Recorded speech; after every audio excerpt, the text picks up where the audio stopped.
તો એક મોટી સફળતા કહી શકાય જે રીતે લોકોની પ્રતિક્રિયા સામે આવી રહી છે તેમને બીવાની જરૂર નથી લોકોએ અહીં બીવાની જરૂર નથી અને પોલીસે જે અત્યારે કર્યું છે તેને લઈને લોકો બિરદાવી રહ્યા છે કે ખાસ કરીને અમદાવાદ શહેરની વાત કરીએ કે રાજ્યની વાત કરીએ અલગ અલગ જગ્યાઓ પર કેટલા એવા બનાવ બની રહ્યા છે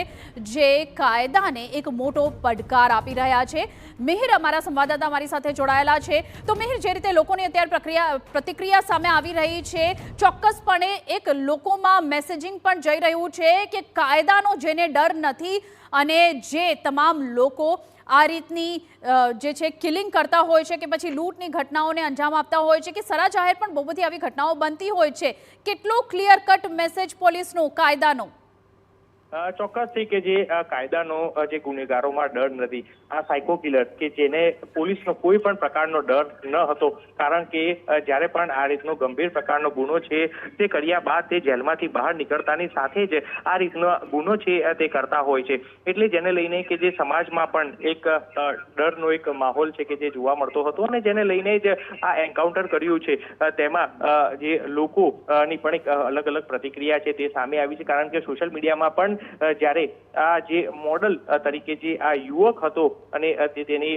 મહિલા મિત્ર સાથે બેઠો હતો ગાડીમાં અને તે સમયે જ તેને કશું પણ બોલ્યા વગર જ તમામ તેના સોના ચાંદીના દાગીના રોકડ અને ગાડી મોબાઈલ તમામ લૂંટી લીધું હતું છતાં પણ તે આ જે યુવતી હતી તેની સાથે શારીરિક એસોલ્ટ છે તે કરવા માટે વચ્ચે પડ્યો અને ત્યારબાદ આ સાયકો કિલર એ તેની હત્યા છે તે કરી દેવામાં આવી હતી અને ક્રૂરતાથી હત્યા કર્યા બાદ પણ યુવતીને પણ છરીના ઘા છે તે ઝીક્યા હતા એટલે આ રીતની માનસિકતા ધરાવનાર સાયકો કિલર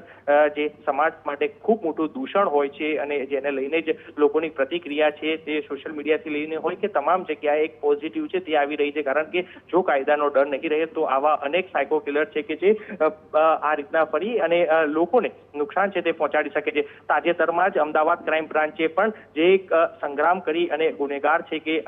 જે પંકજ ભાવસાર કરીને છે તેને પણ જે એક રાઉન્ડ ગોળી મારી અને ફાયરિંગ છે તે કર્યું હતું અને તે જ ગુનેગારની પણ આ જ રીતના હતું કે તે લૂંટ અને જે હત્યા જેવા ગંભીર ગુનાનો જે આરોપી પંકજ ભાવસાર કે જે સ્પેશિયલ અહીંથી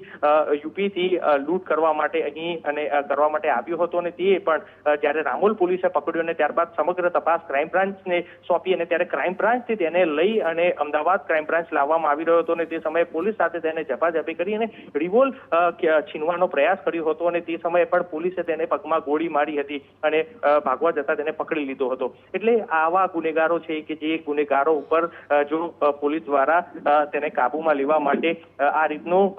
બળની સાથે આ જે છે તે ઉપયોગ છે તે કરવો પડતો હોય છે ને જેના કારણે જ લોકોમાં એક ડર છે કે જે આવા ગુનેગારો અને સાયકો કિલર છે તેનામાં પોલીસનો ડર રહે। આભાર મિહિર અમારી સાથે જોડાવા બદલ। મિહિર કન્ટિન્યુઅસલી આ સ્ટોરીને ટ્રેક કરી રહ્યા છે અત્યાર સુધીના સૌથી મોટા સમાચાર છે કે સાયકો કિલર વિપુલનું એન્કાઉન્ટરમાં મોત થયું છે। ઘટના સ્થળેથી અમારા સંવાદદાતા હરીન માત્રાવાડિયા જોડાઈ ગયા છે ડાયરેક્ટ એન્કાઉન્ટરના લોકેશનથી। હરીન શું છે અત્યારનો ત્યાંનો ચિતાર? બિલકુલ જે રીતે આરોપીનું એન્કાઉન્ટર કરવામાં આવ્યું હતું જે રીતે વાત કરવામાં આવે તો રિકન્સ્ટ્રક્શન દરમિયાન જે સમગ્ર મામલો બન્યો હતો જે આરોપી છે વિપુલ તે પોલીસની બંદૂક લઈ અને નાસવા ગયો હતો પોલીસ સાથે ઝપાઝપી પણ કરી હતી અને ત્યારબાદ તેને રોકવાનો પ્રયત્ન પોલીસ દ્વારા કરવામાં આવ્યો હતો પોલીસ તેની પાછળ દોડી હતી પરંતુ તે નાસી જતા આખરે પોલીસ દ્વારા જે છે ફાયરિંગ કરવામાં આવ્યું હતું અને જેનાથી વિપુલને પણ ગોળી લાગી છે અને એક કોન્સ્ટેબલ છે તે સમગ્ર ઘટના દરમિયાન રાજવા નામના કોન્સ્ટેબલ છે તે ઇજાગ્રસ્ત થયા છે। મહત્વનું છે કે પીઆઈ અને પીએસઆઈ કક્ષાના અધિકારીઓ હોય છે તેમની પાસે હથિયાર રહેલું હોય છે અને તેમાંથી કોઈનું હથિયાર લઈ અને તે ભાગવા ગયો હતો ભાગવા ગયો હતો પરંતુ તેમાં સફળ નથી રહ્યો અને પોલીસે છે આખરે તેમને ગોળી મારી હતી। મહત્વનું છે કે અમદાવાદ ક્રાઇમ બ્રાન્ચની ટીમ પણ જ્યારે તેને રાજકોટના કાગદડી ગામેથી પકડવા ગઈ હતી ત્યારે પણ તે પોલીસને જોઈને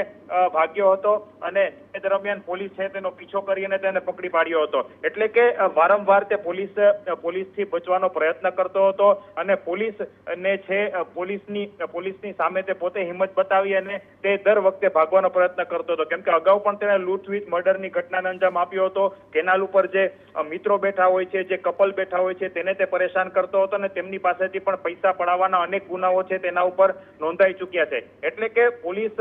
જે રીતના તેમને પકડે છે તે વારંવાર જેલના સળિયા પાછળ પણ ધકેલાઈ ચૂક્યો છે. એટલે જાણે કે પોલીસનો ડર તેનામાં નથી રહ્યો હોય તે પ્રમાણેની પરિસ્થિતિ બંને વખત સર્જાઈ હતી. અત્યારે પણ રિકન્સ્ટ્રક્શન દરમિયાન આ જ ઘટના બની છે. પોલીસથી ભાગવા માટે તેમણે હિંમત દાખવી અને પોલીસની રિવોલ્વર છીનવવાનો પ્રયત્ન કર્યો હતો. પોલીસ તેને પકડવા ગઈ હતી, પરંતુ તે પકડી શકાયો ન હતો અને આખરે પોલીસે હવામાં ફાયરિંગ છે તે કરવું પડ્યું હતું અને ત્યારબાદ તેમને આ ફાયરિંગમાં ગોળી વાગી હતી અને તેમનું મોત નીપજ્યું છે. જે બિલકુલ હરીન, આ કેટલો મોટો દાખલો કહી શકાય. આવા જે ગુનેગારો હોય છે, લૂંટ અને મર્ડરના ઈરાદે આ તમામ ઘટનાઓને અંજામ આપતા હોય છે અને ખાસ કરીને આવા કેટલાય ગુનેગારો છે, આવી કેટલી ઘટના રાજ્યમાં બનતી હોય છે, અલગ અલગ શહેરોમાં બની રહી છે. આ કેટલો મોટો દાખલો તમે જોઈ રહ્યા છો. સ્ટાર્ટિંગથી તમે આ સ્ટોરીને ટ્રેક કરી રહ્યા છો. વિપુલ પરમારનું એન્કાઉન્ટર કેટલો મોટો દાખલો? બિલકુલ, વિપુલ પરમાર જે અનેક ગુનાઓ આચરી ચૂક્યો છે, પોલીસનો તેનામાં ડર નથી રહ્યો. પોલીસ જે ગુનો આચરે છે ત્યારબાદ તેની શું પ્રક્રિયામાંથી પસાર થવું પડે છે, ખાસ કરીને જેલની વાત હોય, પોલીસની વાત હોય, આ તમામ પ્રક્રિયાઓથી વિપુલ છે તે વાકેફ છે, કેમ કે આ પ્રકારના ગુનાઓ તેણે ભૂતકાળમાં આચરી ચૂક્યો છે, જેલની ચૂક્યો છે. એટલે પોલીસનો તે ડર હતો અને ફક્ત ગાંધીનગર નહીં પરંતુ ગુજરાતમાં આવા અનેક ગુનેગાર અગાઉ પણ પોલીસે આવા અનેક ગુનેગારોને ઓકાત દેખાડી છે. એટલે કે જે રીતે એન્કાઉન્ટરની વાત હોય, જે રીતે ગોળી મારવાની વાત હોય, ખૂંખાર અને રીઢા ગુનેગાર છે જેને પોલીસ તે બતાવી ચૂક્યું છે ને આ દાખલો પણ આ જ રીતનો હોઈ શકે કે જે રીતે તે પોલીસથી ભાગવા ગયો હતો, પોલીસથી બચવા ગયો હતો અને ત્યારબાદ પોલીસે તેના પર ફાયરિંગ કર્યું હતું અને તેમાં તેનું મોત નીપજ્યું છે. કેમ કે આ પ્રકારના ગુનેગારોને પોલીસનો સ્વાભાવિકપણે કોઈ ખોફ ન હોઈ શકે. અગાઉ પણ તેણે આટલા બધા 15 જેટલા ગુનાને અંજામ આપી ચૂક્યો છે અને ફક્ત આ જ વાત નથી, વિપુલની જ વાત નથી, પણ અગાઉ પણ રાજકોટની વાત કરવામાં આવે, અમદાવાદ ક્રાઇમ બ્રાન્ચમાં કસ્ટડીમાં રહેલા અન્ય આરોપીની વાત કરવામાં આવે તો તમામ ઉપર આ જ પ્રકારની પ્રક્રિયા થઈ હતી. પોલીસથી બચવા, પોલીસથી ભાગવા તે પોલીસ ઉપર હુમલા કરતા હોય છે અને ત્યારબાદ ઉત્તરમાં પોલીસે છે ફાયરિંગ હોય છે અને તેમાં ગોળી પણ વાગતી હોય છે આરોપીઓને અને અમુક સમયે મોત પણ નીપજતું હોય છે. એટલે આ બધી પ્રક્રિયા છે. આરોપીઓ જાણે કે પોલીસનો ડરનો એક સામાન્ય તેમના માટે થઈ ચૂક્યો છે, પરંતુ પોલીસ પણ તેમને વળતો જવાબ આપે છે, ફાયરિંગ કરે છે અને લઈને પણ આ જ પ્રક્રિયા અહીં થઈ હતી. કેમ કે જે રીતના પીએસઆઈ, પીઆઈ કક્ષાના કોઈ અધિકારી હોય છે તેમની પાસે જ હથિયાર હોય છે અને તેમનું હથિયાર છીનવી અને જ્યારે ભાગવાનો પ્રયત્ન આરોપી કરતો હોય છે તેમનામાં આટલી હિંમત આવતી હોય છે. કેમ કે રીઢો ગુનેગાર હોય છે તેમનામાં જ આટલી હિંમત હોય છે. કોઈ સામાન્ય ગુનેગાર હોય તો તેને સ્વાભાવિકપણે પોલીસનો ડર હોય છે ને તે આ પ્રમાણેનું કૃત્ય છે નથી કરતો હોતો. પરંતુ જે આ વિપુલ છે તેને તમામ પ્રક્રિયાથી તે વાકેફ હતો કે તેમના ઉપર શું થઈ શકે છે. કેમ કે જે રીતે તે ભાગવાનો પ્રયત્ન કરતો હતો અગાઉ પણ તેમને પોલીસને દોડાવી હતી અને પોલીસથી બચવા માટે તેમણે આ પ્રયત્ન કર્યો હતો. પોલીસે વળતો જવાબ આપ્યો. પોલીસ શરૂઆતમાં દોડી હતી ને ત્યારબાદ જી હરીન, ખૂબ ખૂબ આભાર અમારી સાથે જોડાવા બદલ. તો અત્યારના સૌથી મોટા સમાચાર, વિપુલ પરમાર જે સાયકો કિલર છે, લૂંટ અને હત્યાના કેટલાય કેસ એના નામ પર છે, એનું એન્કાઉન્ટર થયું છે, એન્કાઉન્ટરમાં મોત થયું છે.